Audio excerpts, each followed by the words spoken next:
Welcome to Wrong Time Watch. My name is Kevin, and today we're looking at the Vanbanner VBAO171. 171 is the blue dial.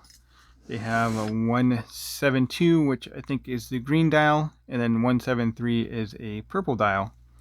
I like the blue dial the most, and actually this is the one that the owner of Vanbanner offered to send over to me.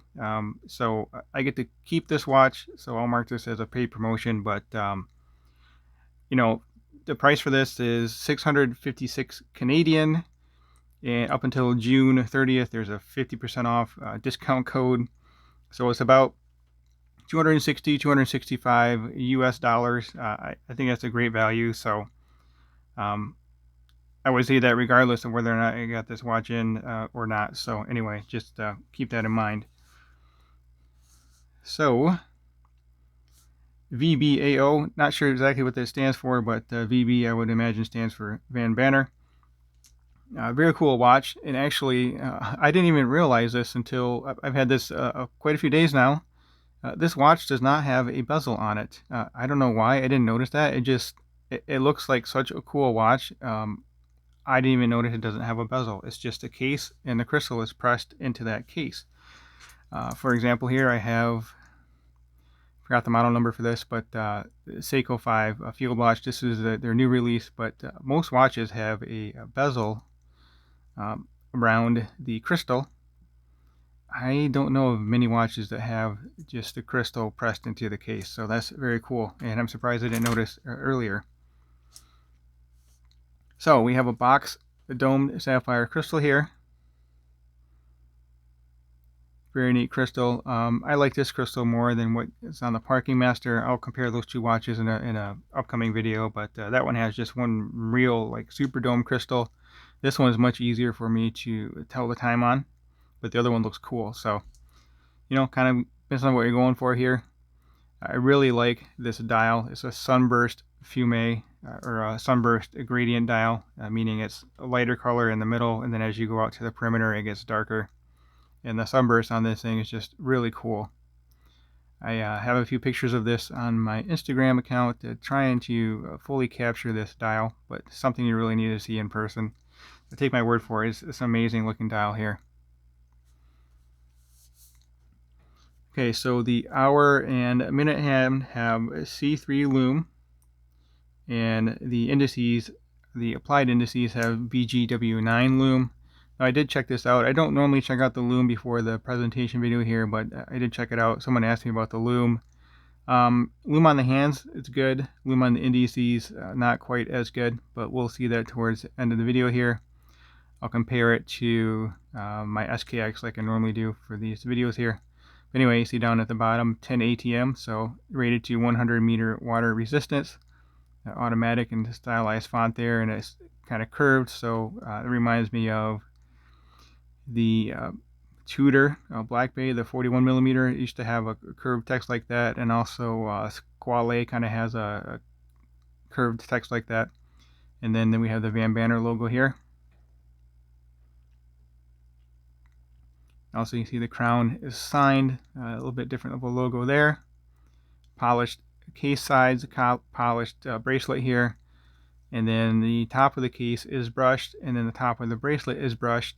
And I didn't really notice this either, but someone commented on my shorts video about the brushing not matching up, and that is true. The case has radial brushing, so you can see it's like a circular pattern here, and then the links are just brushed vertically up and down here. So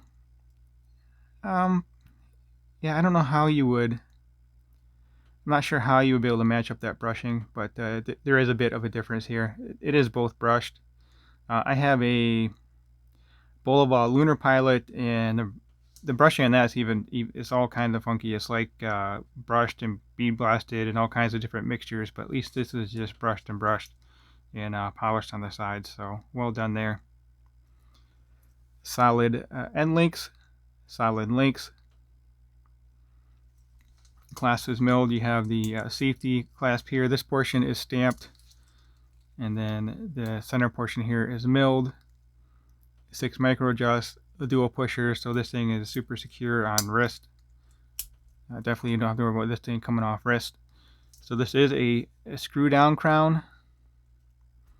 You know, take it or leave it.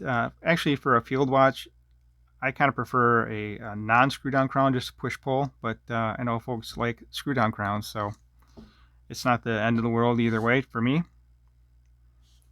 And that hand, the second hand, is a fluorescent red. In my unboxing, I thought it was orange, but checked with my wife. She said it's red, and on the website it says it's fluorescent red. So there we go. And I think the blue dial looks best with this second hand.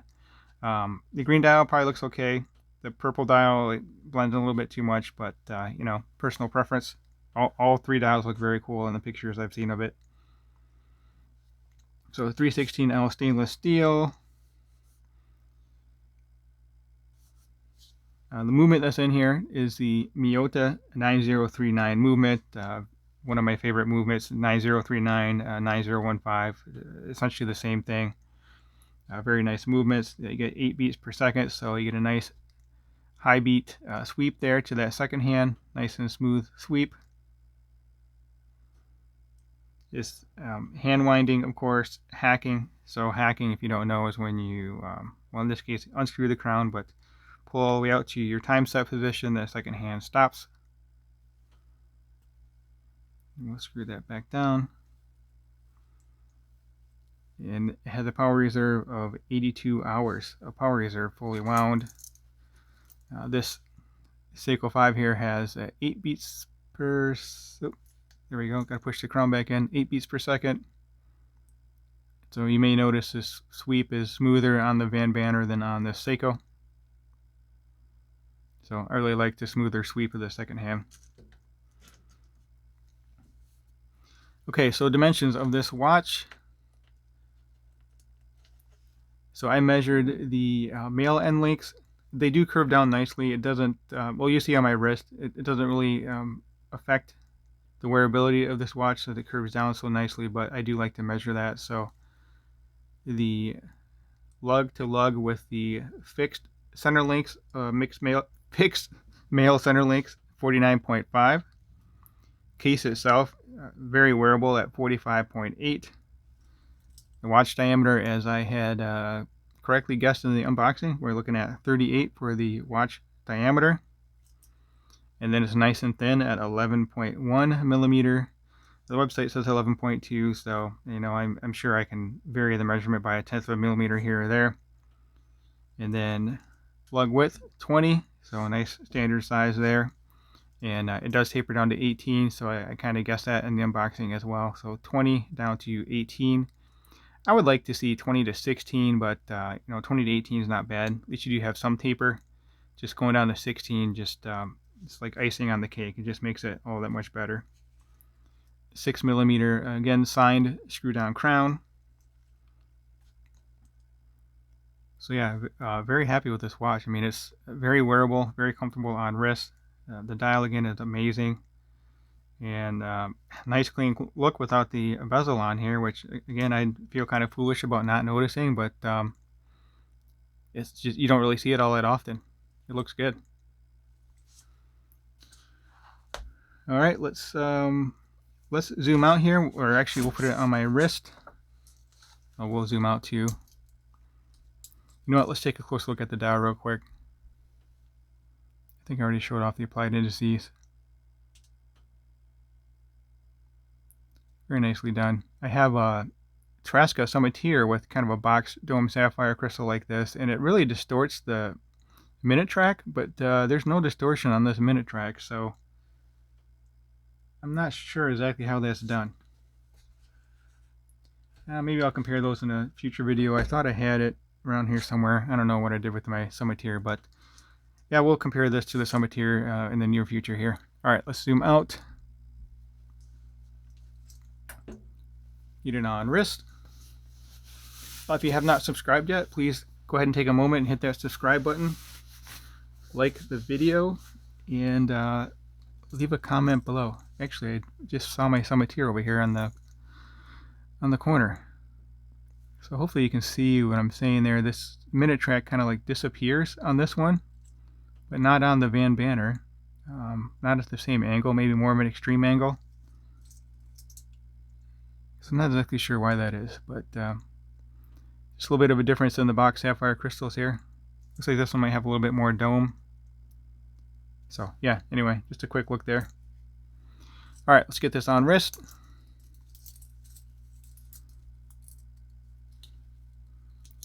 So I removed, looks like 5 links, 1, 2, 3, 4, 5. It's kind of a, I guess I can say oyster style, O style. Not really, a little bit different than that. These are a little more rounded. But yeah, nice 3-link bracelet here.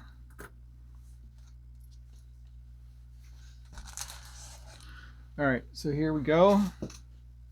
On my 6.5-inch wrist with a 52mm wristband. But really, the way that these end links curve down, I really don't notice these sticking out. I just really see the edge of the case here. So let me know what you think of this watch. Very wearable, very comfortable. I'm kind of tempted to see what kind of straps I can get this on. The lugs are a little short though, so I don't know if I'll have room for a leather strap or not in here.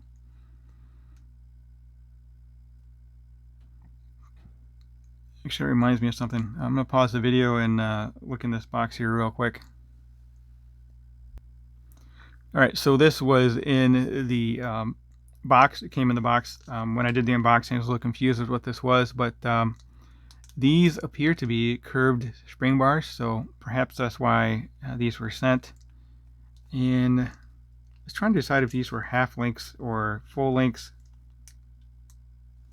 I'm not sure why there's extra links in here, but anyway, you get 2 extra links, and then these are the screw pins for the links, and then you get 2 curved spring bars. So maybe I will try these out in a future video as well, but it feels very comfortable on the bracelet here. All right, let's zoom out, and then we'll check out the Lume and close out the video. Yeah, so there we go. Great size for my wrist. Really been enjoying wearing this for the past few days here. Couldn't take it off wrist.